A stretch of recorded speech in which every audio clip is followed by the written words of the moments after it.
गुरु प्यारी साध संगत जी, आप सभी को प्यार भरी राधा स्वामी जी। आज जो हम आपको साखी सुनाने जा रहे हैं, यह साखी एक सत्संगी ने बताई अपनी सच्ची आप बीती, मरते वक्त उसके साथ क्या हुआ। संगत जी, साखी को पूरा सुने। साखी सुनने के बाद कमेंट बॉक्स में राधा स्वामी जरूर लिखें। यह साखी बड़े महाराज जी के समय की है। उस वक्त संगत इतनी ज़्यादा नहीं हुआ करती थी, केवल हजारों की तादाद में ही संगत हुआ करती थी और डेरे में इतना विकसित नहीं हुआ था। तब एक बीवी जो अक्सर डेरे में जाया करती थी और वहाँ जाकर संगत की सेवा किया करती थी, खूब मन से सेवा करती थी, खूब मन से वह सेवा करती थी और बाबा जी के हुक्म में रहकर उनका भाना मानकर उनके बताए गए नियम के अनुसार अपना जीवन व्यतीत करती थी। वह सेवा का मौका कभी भी नहीं छोड़ती थी। जब भी उसे सेवा का अवसर मिलता, वह उस अवसर को जाया नहीं करती। संगत जी न जाने देती, उसने अपनी सारी उम्र में ही डेरे में खूब सेवा की और उस वक़्त महाराज जी से बात भी आसानी से हो जाया करती थी। किसी भी तरह की कोई रोक टोक नहीं थी। तो वह बीवी जब भी सेवा पर जाती तो महाराज जी से बहुत सारे प्रश्न पूछती। महाराज जी उसके हर सवाल का जवाब उसे दे देते। ऐसा ही उस बीवी का जब अंतिम समय आया तो महाराज जी 2 दिन पहले उसके सपने में आकर उससे कहते हैं कि काको तैयार हो जा, मैं तुझे ठीक 2 दिन बाद लेने आऊँगा। वह एकदम से जाग गई और खिलखिला के हंस पड़ी, लेकिन उसके मन में एक दुविधा थी कि मैंने तो अपनी सारी उम्र सेवा, सत्संग यह सब किया है, मेरे से भजन बंदगी इतनी ज़्यादा नहीं हुई, तो मैं सचखंड की भागीदारी हूँ भी या नहीं।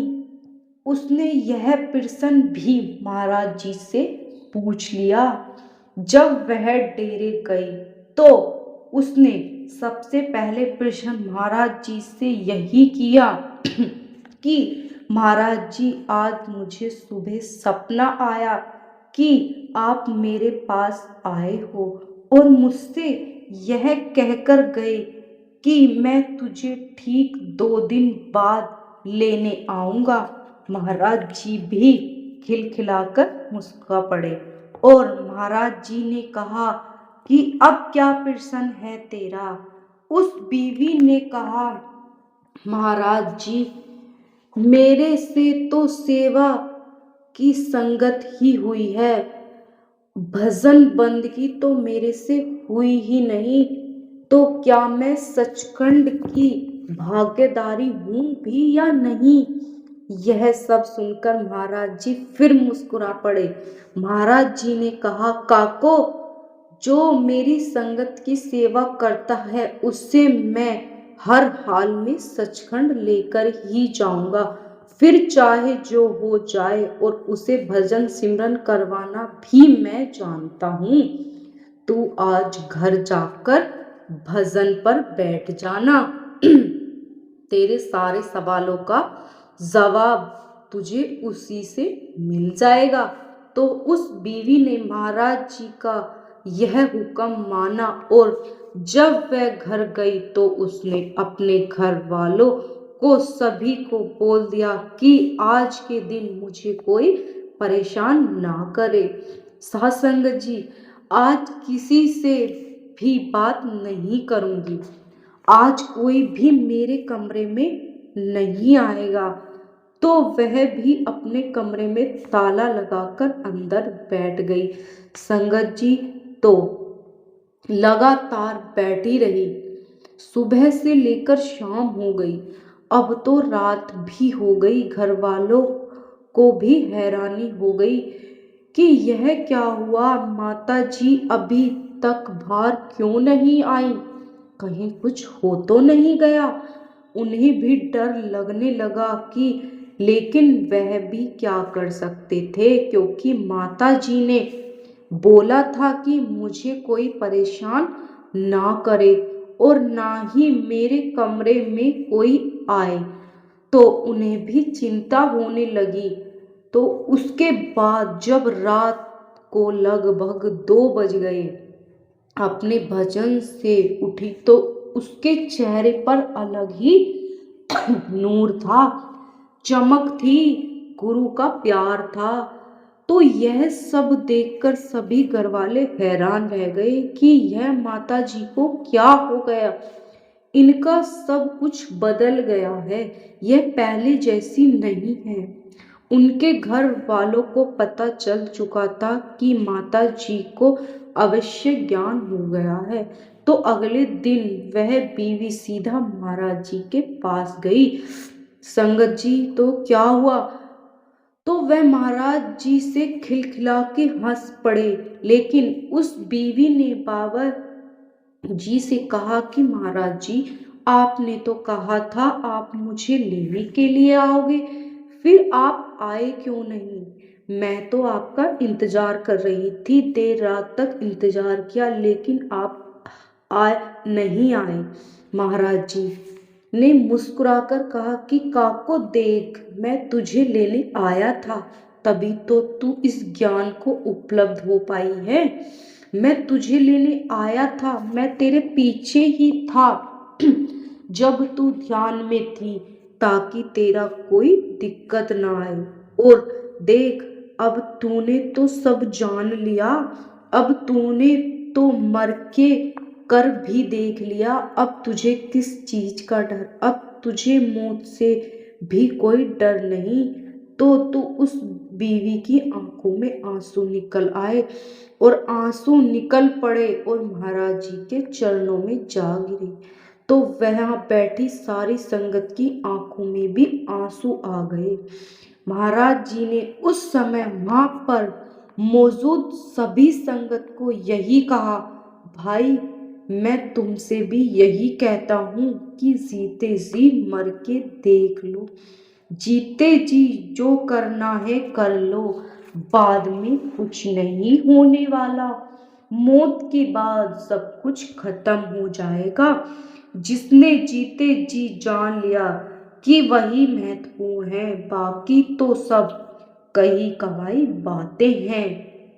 इसलिए तो मैं कहता हूँ जीते जी मर जाओ, ताकि तुम्हें मरते वक्त किसी भी तरह की कोई तकलीफ ना हो। क्योंकि जब भी कोई मरता है उससे बड़ी तकलीफें होती हैं, बड़ी दिक्कतें आती हैं, क्योंकि उसने जीते जी कभी मर के नहीं देखा। तो रूह जब पैरों के तले से ऊपर उठती है तो बहुत तकलीफें होती हैं, बड़ी बड़ी कठिनाइयाँ होती हैं। मैं इसी अनुभव से बहुत अच्छी तरह से जानकर हूँ, इसलिए तो तुम्हें कहता हूँ कि भजन बंदगी करो।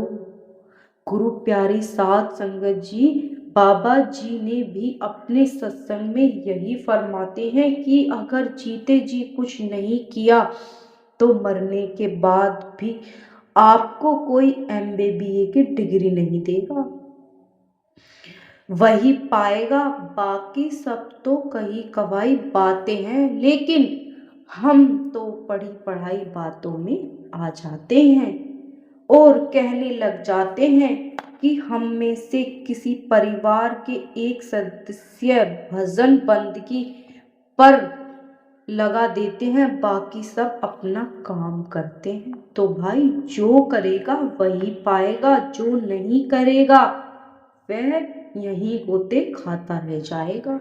जैसे कि बाबा जी ने अपने हाल ही के सत्संग में भी फरमाया कि भाई जितनी मर्जी सेवा कर लो, जितनी मर्जी सत्संग सुन लो, कुछ नहीं होने वाला। जो भी कुछ आपको मिलेगा आपकी भजन बंदगी के जरिए मिलेगा। जो भी आपको मिलेगा आपकी करनी का ही मिलेगा। और यहाँ पर आपने उदाहरण दिया कि जैसे एक छोटा बच्चा है वह अपने मास्टर की बहुत इज्जत करता है, रोज सुबह जाकर उनके पैर छूता है, लेकिन वह पढ़ाई नहीं करता। तो क्या फायदा। हमारी हालत भी ऐसी है, इसलिए हमें करनी में लगना है। और हमें जो कुछ भी मिलेगा अपने अंदर ही मिलेगा। और अंत में आप जी ने यही फरमाया कि हमें उनकी भक्ति में लगना है, अपने बर्तन को साफ करना है, उसके भाने में रहकर, उसके हुक्म में रहकर हमें भक्ति करनी है, हमें कमाई करनी है। राधा स्वामी जी।